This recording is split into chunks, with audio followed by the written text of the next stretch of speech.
الحمد لله رب العالمين والصلاة والسلام على رسوله الأمين أما بعد فأعوذ بالله من الشيطان الرجيم بسم الله الرحمن الرحيم إنا فتحنا لك فتحا مبينا.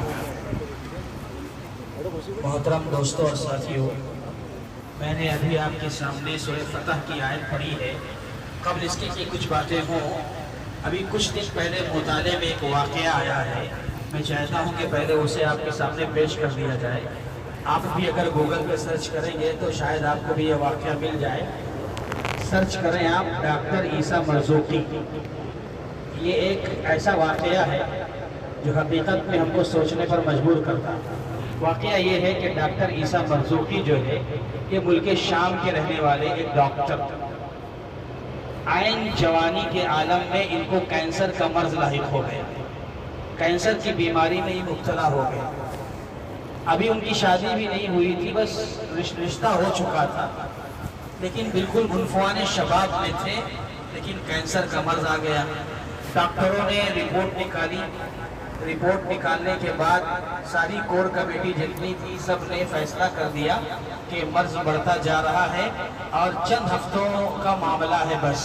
یعنی ڈاکٹر عیسیٰ مرزوقی اب چند ہفتوں کے بعد دنیا سے رخصت ہو جائیں گے. اب جب یہ بات آ گئی سامنے، وہ خود بھی ایک ڈاکٹر تھے اور کینسر کا مرض ایسا ہوتا ہی ہے کہ آدمی زندگی سے مایوس ہو جاتا ہے. تو ڈاکٹر عیسیٰ مرزوقی بھی کہتے ہیں کہ میں زندگی سے مایوس ہو گیا تھا. ایک دن ایسے ہی اداس بیٹھا ہوا تھا کہ اچانک میں نے کبھی پڑھی تھی وہ حدیث میرے ذہن میں آ گئی. کون سی حدیث؟ کہا یہ حدیث میں نے کہیں پڑھی تھی، داؤ مرضاکم بالصدقہ، کہ تم اپنی بیماریوں کا علاج صدقے کے ذریعے کیا کرو. یہ حدیث اس نے پڑھی تو اسے بڑی حیرت ہوئی، لیکن خوشی سے اچھل پڑا. کہا کہ میں نے اتنے پیسے خرچ کر دیے، علاج میں لگا دیے، لیکن مجھے کوئی فائدہ نہیں ہوا اور بیماری بڑھتی جا رہی ہے. چلو آج اس حدیث پر عمل کر کے دیکھتے ہیں. اللہ کے نبی صلی اللہ علیہ وسلم نے بیان فرمایا ہے داؤ مرضاکم بالصدقہ، کہ اپنی بیماریوں کا علاج صدقے سے کیا کرو. تو انہوں نے کیا کیا جانتے ہیں؟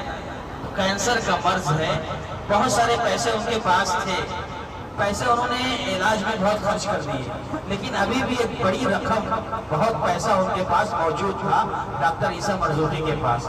تو انہوں نے کیا کیا، ایک فیملی کو وہ جانتے تھے. وہ فیملی بڑی غریب تھی، ضرورت مند تھی، اور اس کے شوہر کا انتقال ہو گیا تھا، بچے تھے، بہت بھوکے رہتے تھے، کھانے پینے کا کوئی انتظام نہیں تھا، بڑا ٹوٹا پھوٹا گھر تھا. بس ایسی سمجھ لیجیے کہ بڑی محتاجی کے عالم میں وہ گھر تھا.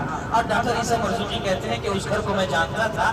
تو میں نے کیا کیا، میرے پاس جتنا مال تھا وہ سارا مال میں نے اپنے ایک دوست کے حوالے کیا اور کہا کہ دیکھو فلاں جو گھر ہے اس گھر والوں کو جا کر یہ سارا مال دے دو تاکہ ان کی زندگی اچھے سے گزرنے لگ جائے. اور اتنا مال تھا کہ وہ اس سے بہت اچھی زندگی گزار سکتے تھے. اس نے اپنا سارا مال کہا لے جا کے اس گھر کے حوالے کر دو، اور اپنے دوست سے کہا میں یہ سارا مال صرف اس نیت سے دے رہا ہوں کہ میں نے ایک حدیث پڑھی ہے کہ اللہ کے نبی صلی اللہ علیہ وسلم نے فرمایا داؤ مرضاکم بالصدقہ، کہ تم اپنی بیماریوں کا علاج صدقے کے ذریعے کیا کرو. تو بس مجھے یہ امید ہے کہ میرا جو کینسر کا مرض ہے ہو سکتا ہے اس صدقے کے ذریعے بیماری ختم ہو جائے.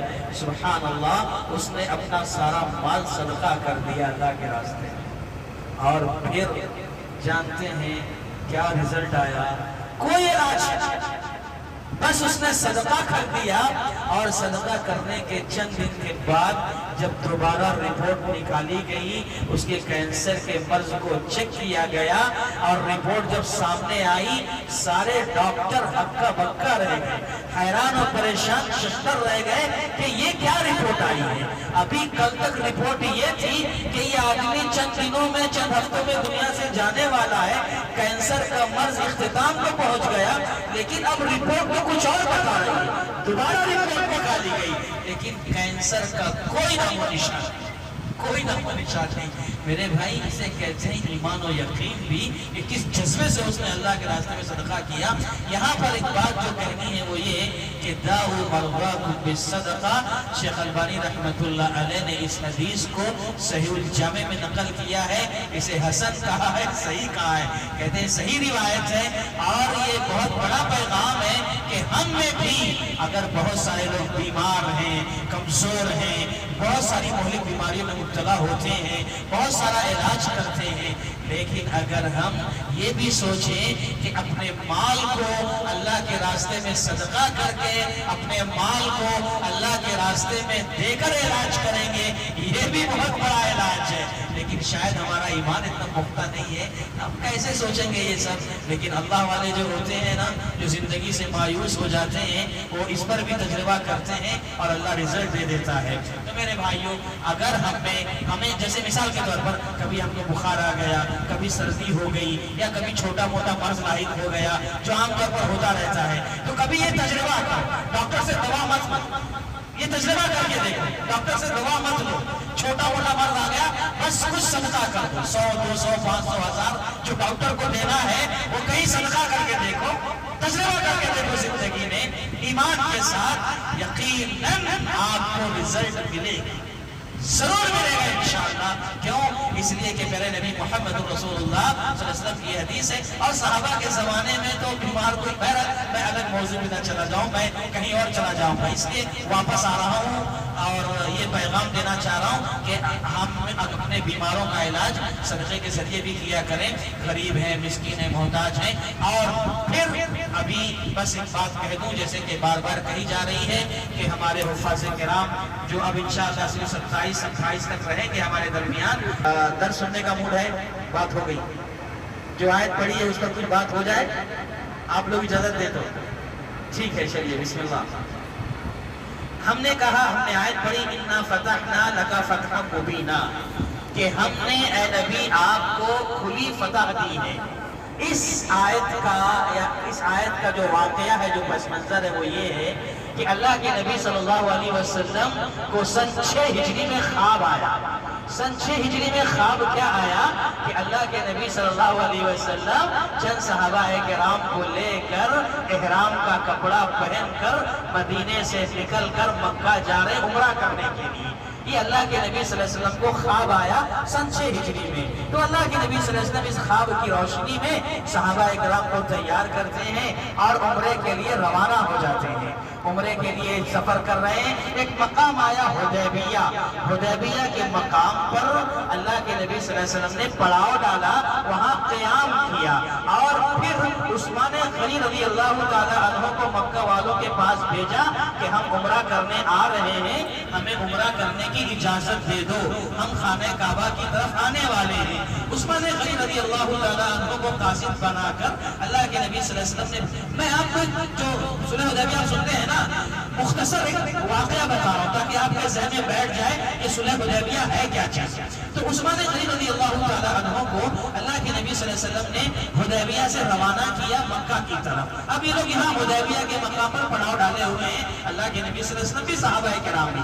اب عثمان غنی رضی اللہ تعالیٰ عنہ مکہ پہنچے ہیں، وہاں مکہ والوں نے عثمان غنی کو روک لیا اور واپس نہیں کیا، کسی وجہ سے وہاں روک لیا، اور جب داخل ہو گئی عثمان غنی رضی اللہ تعالیٰ عنہ کو واپس آنے میں، تو اڑتے اڑتے یہ خبر آئی پہنچی کہ عثمان غنی رضی اللہ تعالیٰ عنہ کو مکہ والوں نے، کافروں نے، مشرکوں نے قتل کر دیا ہے۔ جب یہ بات اللہ کے نبی صلی اللہ علیہ وسلم نے سنی، آپ جوش میں آ گئے، جذبے میں آ گئے، انتقام لینے کی شکل میں آ گئے، اور سارے صحابہ کرام سے کہا ہم عثمان غنی کے خون کا انتقام لیں گے، اور ایک درخت کے نیچے بیٹھ کر سارے لوگوں نے نبی صلی اللہ علیہ وسلم کے ہاتھ پر بیعت کی اور کہا ہم آپ کے ساتھ ہیں، انتقام لینے کے لیے آپ کے ساتھ چلیں گے۔ جو آپ نے بیعت، جو صحابہ نے بیعت کی، اسی کو بیعت رضوان کہا جاتا ہے، جو بیعت رضوان ہم سنتے ہیں نا۔ بہرحال یہاں پر یہ بیعت ہو گئی، اور ابھی یہ بیعت ہوئی ہے، معاملہ چل رہا ہے، اتنے میں مکہ والوں کی طرف سے ایک شخص آتا ہوا دکھائی دیا، اور ان کا نام تھا سہیل۔ اللہ کے نبی صلی اللہ علیہ وسلم نے دیکھا، قریب جب آئے تو کہا یہ تو سہیل ہے، اور سہیل کے معنی ہوتا ہے آسان، آسانی. تو اللہ کے نبی صلی اللہ علیہ وسلم نے وہاں پر نیک فال دیا کہ دیکھو سہیل آ رہے ہیں, شاید اچھی خبر ہوگی اور معاملہ آسان ہوگا.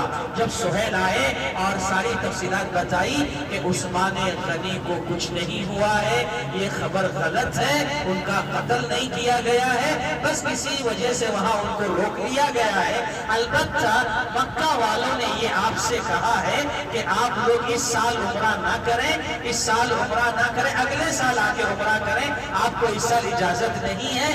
اور کچھ شرطیں طے کی کہ اس پر آپ لوگ سائن کریں, دستخط کریں. بہت ہے ہماری زبان میں کہا کہ یہ شرطیں ہیں, آپ لوگ اس کو ایکسپٹ کرو, اگر آپ قبول کریں گے تب آپ اگلے سال عمرہ کرنے آ سکتے ہو, وہ بھی اس سال نہیں, اگلے سال. اللہ کے نبی صلی اللہ علیہ وسلم نے جب وہ دیکھا ان کی شرطوں کو تو بظاہر شرطیں ایسی تھیں, ایسا لگ رہا تھا کہ دب کر شرط مانی جا رہی ہے. شرط کیا تھی؟ ہمارا آدمی آپ کے پاس آئے گا, آپ واپس کریں گے.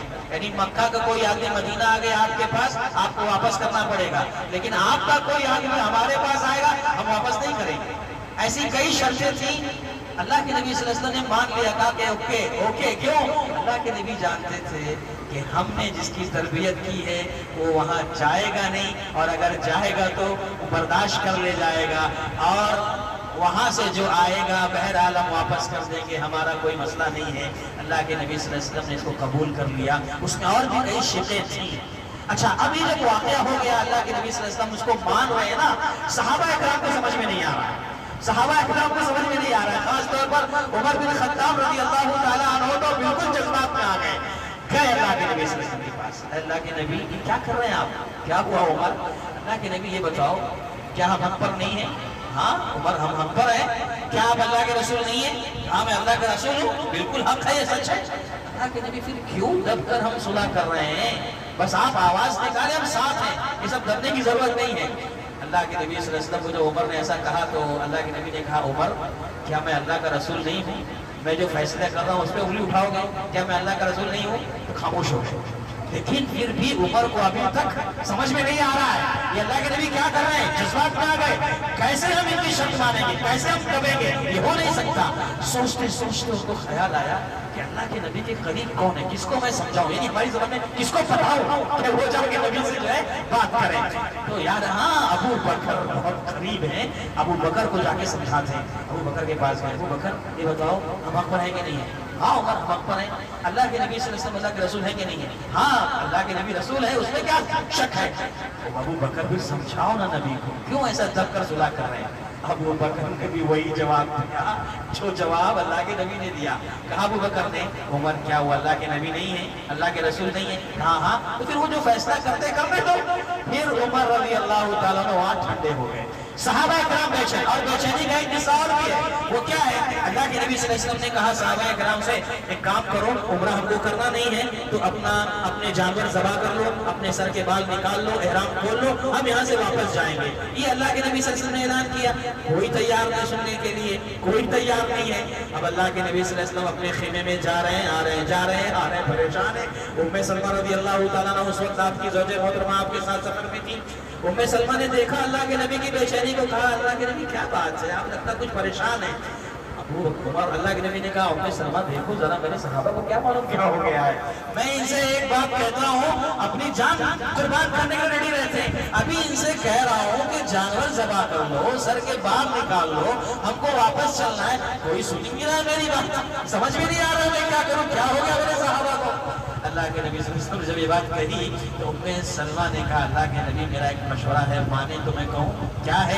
کہا میرا مشورہ یہ, اللہ کے نبی آپ ان کو جا کر کچھ کہیے مت, پہلے جائیے اپنا جانور خود ذبح کر لیجئے, اپنے سر کے بال آپ نکال لیجئے, پھر دیکھیے کیا ہوتا ہے. کہا ہاں یہ تو صحیح مشورہ ہے. اللہ کے نبی صلی اللہ علیہ وسلم نے مشورہ قبول کیا اور فوراً خیمے سے باہر گئے, اپنا جانور ذبح کیا, سر کے بال نکالے. اتنا کرنا تھا کہ سب اپنے جانور گرا دیے اور سر کے بال نکال لیے. یعنی یہ بھی ایک قصہ وہاں ضمن آیا ہے. تو مطلب بتانے کا یہ ہے کہ یہ صلح حدیبیہ جو شرطیں طے ہو رہی تھی نا, صحابہ بہت بے چین تھے, بہت پریشان تھے.